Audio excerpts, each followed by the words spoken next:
नमस्कार मित्रों, जय सिया राम, जय हनुमान।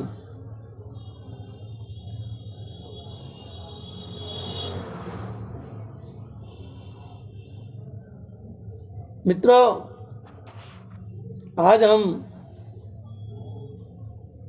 बात करेंगे अपने उस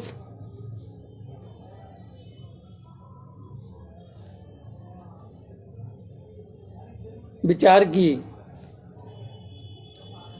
कि हम समय पर काम कैसे करें। क्योंकि जो मनुष्य समय अनुरूप काम न करके विलंब से कार्य करता है, उसमें असफलता के अधिक चांस होते हैं। इसलिए हमें हर कार्य को समय पर ही पूरा कर देना चाहिए। इसके लिए हम प्रातःकाल जब जागते हैं, उसी समय प्रभु को स्मरण करने के पश्चात हमें हमारे सारे कार्यों को जो आज कार्य करने हैं, हमें उनके बारे में एक बार पुनः विचार कर लेना चाहिए कि किस काम को किस समय करना है, और उसी समय अपने कार्य के समयानुसार काम पर लग जाना चाहिए। यदि यह कार्य, ये सूची आपको याद न रहे तो आप इसे किसी कागज पर या डायरी में भी क्रमशः नोट कर सकते हैं, जिससे कि आपको समय समय पर ध्यान रहे कि हमने कौन सा कार्य किया है और कौन सा कार्य शेष रह गया है। हमारे साथ में अमिता शुक्ला जी जुड़ी हैं। आपका बहुत बहुत स्वागत है बहन, बहुत बहुत आपका अभिनंदन है। तो मित्रों, हमें प्रातःकाल से ही आलस्य त्याग करके और अपने नित्य कर्म के कामों से शीघ्रातिशीघ्र निमट जाना चाहिए और अपने प्रतिदिन के जो कार्य हमें आज करने हैं उनमें लग जाना चाहिए। कई बार ऐसा होता है कि थकान की वजह से या मन की वजह से आलस आ जाता है। बस यहीं आकर के मनुष्य असफलता की ओर बढ़ता है। अतः मित्रों, आलस्य को त्याग करके उस कार्य को मन से कीजिए। यहाँ एक बात और जानने की है, सोचने की है कि यदि हम किसी कार्य को मन से करते हैं तो उसमें सफलता की उम्मीद, सफलता की आशा 10-20 गुना और बढ़ जाती है। और यदि अनमने मन से करते हैं तो उस कार्य में सफलता प्राप्त पूर्ण रूप से नहीं हो पाती है। अतः जिस भी कार्य को करें, मन से करें, और मन से नहीं करते हैं तो उस कार्य को ना ही करना अच्छा है। क्योंकि जो कार्य 100% सही होता है वो हमें भी अच्छा लगता है और दूसरों को भी अच्छा लगता है। और जिस कार्य में थोड़ा भी ऐब होता है या थोड़ी सी भी कमी होती है, कसर रह जाती है, तो वो बात हमारे मन में भी खटकती है और दूसरे के मन में भी खटकती है। ऐसा नहीं है कि कमियों का पता किसी को नहीं लगता है।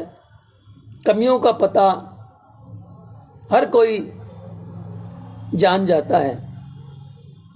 और मनुष्य की दृष्टि सीधी हमारी कमियों पर ही पड़ती है। हमारी 99 अच्छाइयाँ उस एक कमी की वजह से वो 99 अच्छाइयाँ भी धूमिल हो जाती हैं। मित्रों, एक बार की बात है, किसी होटल में एक स्विमिंग पूल के अंदर टाइलें लगाई गई। बड़ी खूबसूरत इटालियन टाइलें मंगाई गई और पूरे स्विमिंग पूल में वो टाइलें फिट कर दी गई। लेकिन कारीगर की गलती से या किसी और कारण से एक टाइल नहीं लग सकी। मित्रों, जो भी वहां आता वो स्विमिंग पूल के दृश्य को देखता, उन टाइलों को देखता, बड़ी सराहना करता। लेकिन जो ही उसकी नजर उस एक खाली जगह पर जहां टाइल नहीं लगी थी उस स्थान पर पड़ती, तो उस मनुष्य का मन खराब हो जाता और कहता, ये क्या हुआ, ये एक टाइल कैसे रह गई, बड़ी बुरी लग रही है। पूरा स्विमिंग पूल ही जो है खराब लगने लगा है इस एक टाइल के कारण। तो मित्रों, इसी प्रकार से यदि हम 99 अच्छाइयां करते हैं और एक कहीं गलती कर देते हैं, तो लोगों का ध्यान 99 अच्छाइयों से हट करके जो एक गलती हो गई है, एक कमी रह गई है, उस पर जाकर के केंद्रित हो जाती है और हमारी 99 अच्छाइयां दबकर रह जाती है। अतः हमें जहां तक हो सके पूर्ण प्रयास करना चाहिए कि हमारे कार्य में एक भी गलती ना हो। हम हर कार्य में 100% खरे उतरें, 100% अच्छे ढंग से हम उस कार्य को करें। किसी के लिए ये गुंजाइश न छोड़ें कि 1% गलती उसको नजर आए और हमारे 99% अच्छाइयाँ उस एक गलती के कारण बर्बाद हो जाए, नष्ट हो जाए। तो मेरे कहने का आशय यही है कि हम जो भी कार्य करें मन से करें, ढंग से करें। और मन तो वो चंचल है जो हम बात यहाँ बैठकर करते हैं, उपस्थित यहाँ होते हैं, लेकिन हमारा मन अमेरिका, कनाडा, कहाँ पर घूम करके वापस भी आ जाता है। हमारा मन हमारे वश में नहीं रहता है। गीता में कृष्ण ने अर्जुन को कहा था कि अर्जुन, तुम अपना मन पर अपना मस्तिष्क मेरे हवाले कर दो, मुझे दे दो और युद्ध करो। यदि ये मन और मस्तिष्क तुम्हारे पास रहेगा तो तुम कभी भी इस युद्ध में विजयी नहीं हो सकोगे।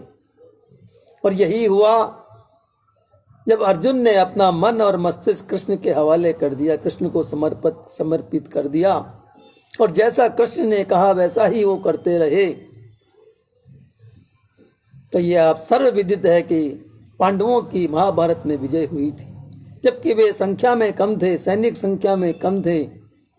उधर 100 कौरव थे, इधर 5 पांडव थे। उधर 14,000 अक्षौहिणी सेना कौरवों के पास थी और इधर केवल 4,000 अक्षौहिणी सेना पांडवों के पास थी। लेकिन क्योंकि माधव उनके साथ थे, कृष्ण कन्हैया उनके साथ थे, त्रिलोकी के नाथ उनके साथ थे, और 5 पांडवों ने अपने आप को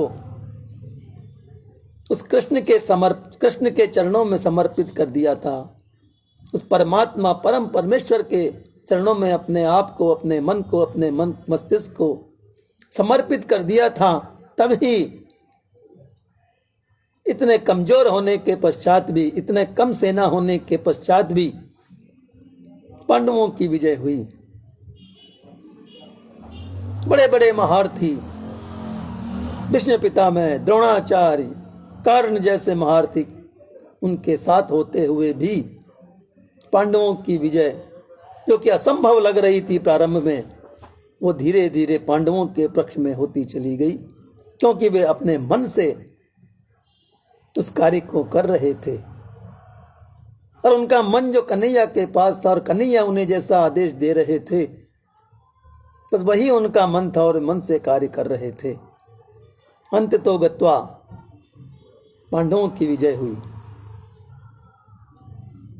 तो मित्रों, जो भी कार्य हम करें उसे यदि मन से करेंगे, दिल से करेंगे, ध्यान से करेंगे तो वो कार्य 100% सही होगा और हमें उसमें 100% सफलता प्राप्त होगी।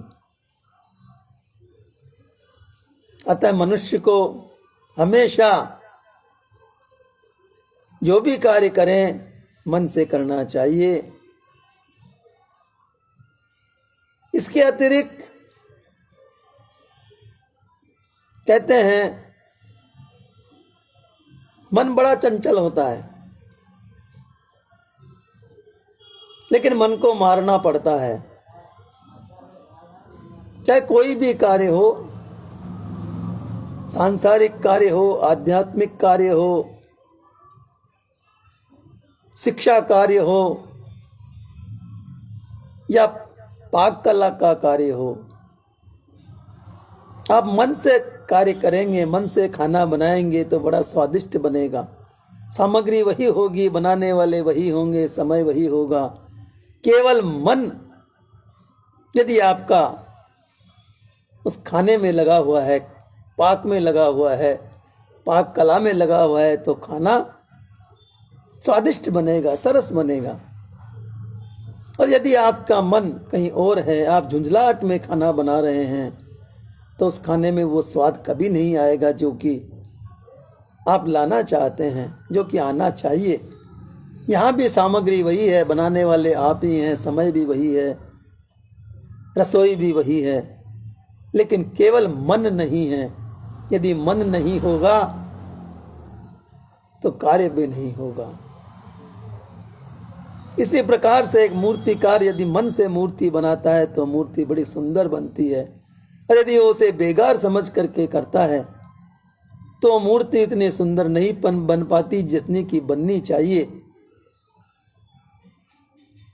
तो मित्रों, हमें हमेशा यदि सफलता चाहिए, कार्य में सुंदरता चाहिए, हमें ये चाहिए कि हर आदमी, हर शख्स जो हमारे उस कार्य को देखे, कार्य को समझे, कार्य को वापरे, वो हमारी सराहना करे। यदि हम ये चाहते हैं तो जिस समय आप कार्य करें उस वक्त दत्त चित्त होकर के मन को उस कार्य में लीन कर दीजिए। आप भी तल्लीन हो जाइए और उस काम को मस्ती से करिए, ध्यान से करिए, लगन से करिए। आपका काम, आपका कार्य 100% सफल होगा, सुंदर होगा, सराहनीय होगा। आज बस इतना ही मित्रों। कल फिर एक नए विचार के साथ में आपके समक्ष प्रस्तुत होऊंगा। तब तक के लिए क्षमा। जय सिया राम, जय हनुमान, जय भारत, जय